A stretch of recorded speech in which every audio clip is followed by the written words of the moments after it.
옛날 파리의 좁은 골목길에는 특별한 비밀을 간직한 작은 꽃집이 있었습니다. 이 꽃집은 이상한 할머니가 운영하고 있었으며 사람들은 그녀를 장미 할머니라고 불렀습니다. 장미 할머니는 항상 눈에 띄도록 화려한 장미로 가득 찬 가게를 운영하여 사람들이 길을 잃어도 그녀의 가게를 쉽게 발견할 수 있었습니다. 어느 날 파리의 젊은 예술가인 필립이 꽃집을 우연히 발견하게 되었습니다. 필립은 그의 그림을 완성하기 위해 특별한 영감을 찾고 있었습니다. 장미 할머니는 필립에게 특별한 장미를 보였습니다. 그 장미는 다른 어떤 것보다 더 강렬한 붉은 빛을 띠고 있었으며 마치 시간이 멈춰있는 듯 보였습니다. 할머니는 필립에게 그 장미가 에펠탑이 지어진 날부터 존재해왔으며 그 어떤 것도 시들게 할 수 없다고 전했습니다. 그녀는 이 장미가 진정한 사랑을 상징한다고 믿었고 그것을 얻으려면 진정한 사랑의 증거가 필요하다고 설명했습니다. 필립은 그 장미의 특별함에 완전히 매료되었습니다. 그는 장미를 얻기 위해 진정한 사랑을 찾아 나서기로 결심했습니다. 필립은 파리의 거리 곳곳을 누비며 다양한 사람들을 만났습니다. 많은 사람들과 교류하며 그는 사랑의 의미에 대해 깊게 생각하게 되었습니다. 몇 달이 지나고 그는 마침내 클레어라는 젊은 여성을 만나게 되었습니다. 클레어는 필립과 마찬가지로 예술에 대한 깊은 열정을 가지고 있었고 둘은 금방 친해졌습니다.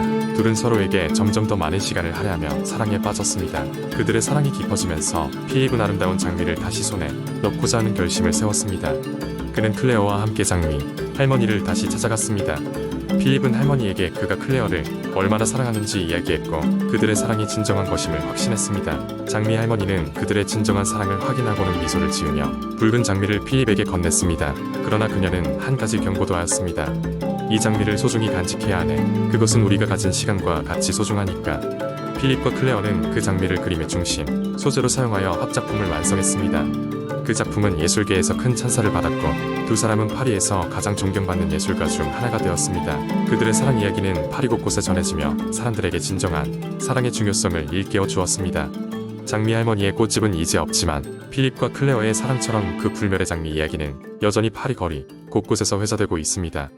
이 이야기는 진정한 사랑의 힘과 영감을 상징하는 전설이 되어 프랑스를 영원히 사랑으로 물들였습니다. 두 번째 이야기 옛날 옛적 푸른 숲에 깊숙한 고세블루브라는 작은 마을이 있었습니다. 이 마을은 사방이 커다란 나무와 아름다운 꽃들로 둘러싸여 있었으며 햇살이 비출 때마다 나무 잎사귀 위에 반짝이는 이슬들이 마치 보석처럼 빛났습니다. 블루브 사람들은 자신들의 마을이 천상의 존재가 축복한 곳이라고 믿었습니다. 그런 만큼 그들은 고유한 문화를 발전시켰고 그 중에서도 금빛 매듭이라 불리는 특별한 전통이 있었습니다. 금빛 매듭은 매년 한 번씩 마을 광장에서 열리는 축제로 다양한 수공 예품들을 전시하고 직접 만들어보는 것이 주요 행사였습니다. 이 행사는 아이들에게 조상의 지혜와 실력을 전달하는 기회로 여겨졌습니다. 특히 행사에서 가장 중요한 것은 황금, 실을 이용해 매듭을 엮는 것이었습니다. 이 황금실은 마법의 힘을 지녔다고 전해지며 매듭을 엮는 자의 소망을 담아 소원을 들어준다고 믿었습니다. 올해도 어김없이 금빛 매듭의 날이 돌아왔고 마을 사람들은 벌써부터 들뜬 마음으로 축제를 준비하고 있었습니다. 그 중에서도 소년 텐드는 처음 이 축제에 참가하는 날을 손꼽아 기다리고 있었습니다. 그는 어머니로부터 받은 오래된 황금실을 품에 안고 들뜬 표정으로 광장으로 향했습니다. 어머니는 그에게 조상 전래에 중요한 기술을 전수해 주었고 텐드는 그날의 경험을 통해 무언가 중요한 것을 깨닫게 될 것임을 예감하고 있었습니다. 축제가 시작되자 모든 마을 주민들이 광장에 모였고 함께 웃고 즐겁게 소통하며 각자의 수공 예품을 전시하였습니다. 텐드도 자신만의 매듭을 엮기 시작했습니다. 그의 옆에는 할머니와 같은 연세의 지혜로운 여인이 앉아 천천히 자신만의 매듭을 보여주며 텐드에게 조언을 아끼지 않았습니다. 그녀는 오래도록 살아오면서 마을의 역사를 직접 겪어왔고 그 지식을 젊은 세대에 전해주고 있었습니다. 텐드는 자신의 손끝으로 황금실을 엉키들 엮어나가며 할머니의 이야기에 귀를 기울였습니다. 할머니가 전해준 이야기는 마법적 색채를 띠었고 그 속에 담긴 교훈은 깊었습니다. 할머니는 마을이 이토록 평화롭고 아름다운 것은 바로 이런 작은 전통과 문화가 이어져 온 덕분이라고 말했습니다. 텐드가 엮은 매듭은 특히 아름다웠습니다. 모든 동그라미와 모양이 조화롭게 연결되어 있었고 사람들은 그 매듭에서 빛나는 특별한 힘을 느낄 수 있었습니다. 많은 사람들이 그의 작품을 칭찬했고 그 자신도 큰 자부심을 느꼈습니다. 그러던 중 텐드는 마지막 매듭을 완성하며 마음속에 하나의 소원을 빌었습니다.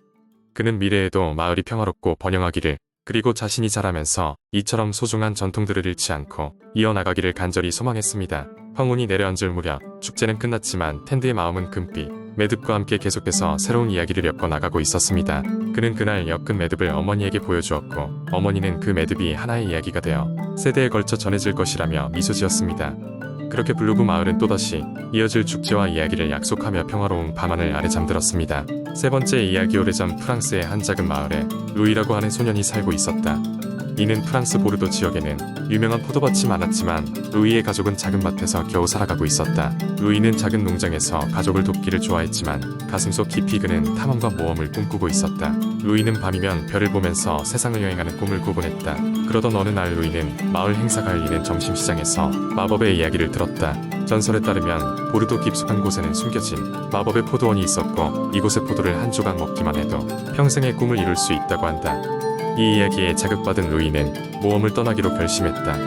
그는 자신의 작은 가방에 음식과 물을 챙기고 길을 떠났다. 길을 걷다 보니 깊은 숲을 지나 높은 언덕을 넘어야 한다는 것을 알게 되었지만 루이는 포기하지 않았다. 그리고 여행을 하던 중 깊은 숲속에서 길을 잃고 우연히 자고 있는 여우를 발견했다. 여우는 루이를 발견하고는 놀라운 소식을 전해주었다.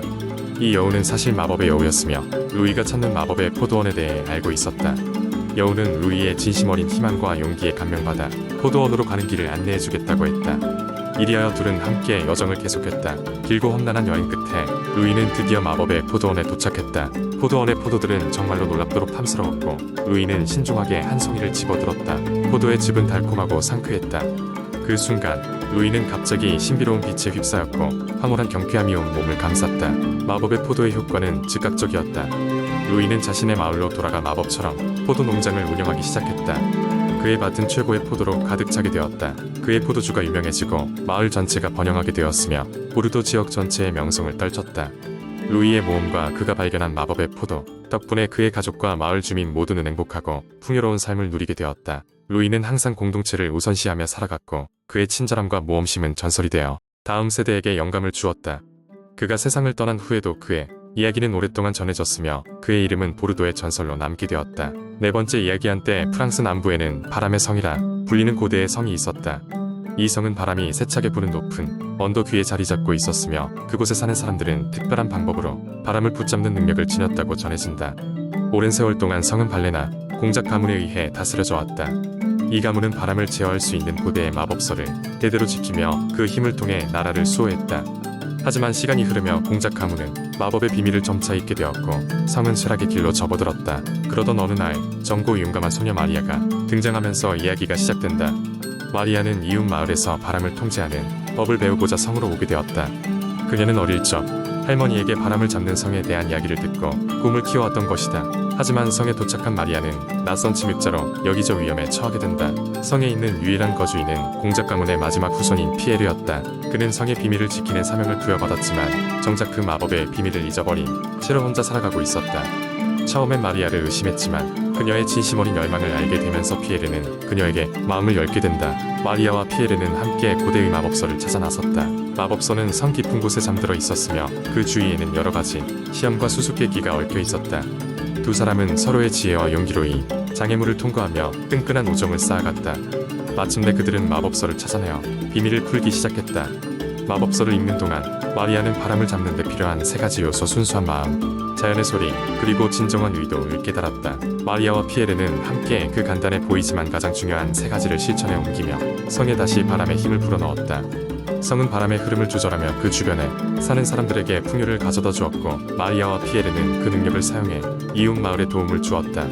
두 사람은 서로의 경험과 지식을 나누며 성의 새로운 관리자로서 함께 살아가게 되었다. 그리하여 바람을 잡는 성은 전설이 아닌 실제하는 곳으로 거듭났고 마리아와 피에르의 용기는 후세에 전해져 많은 이들에게 영감을 주었다. 두 사람의 이야기는 프랑스 전역에 퍼져나가며 세대를 뛰어넘어 길이 기억되었다.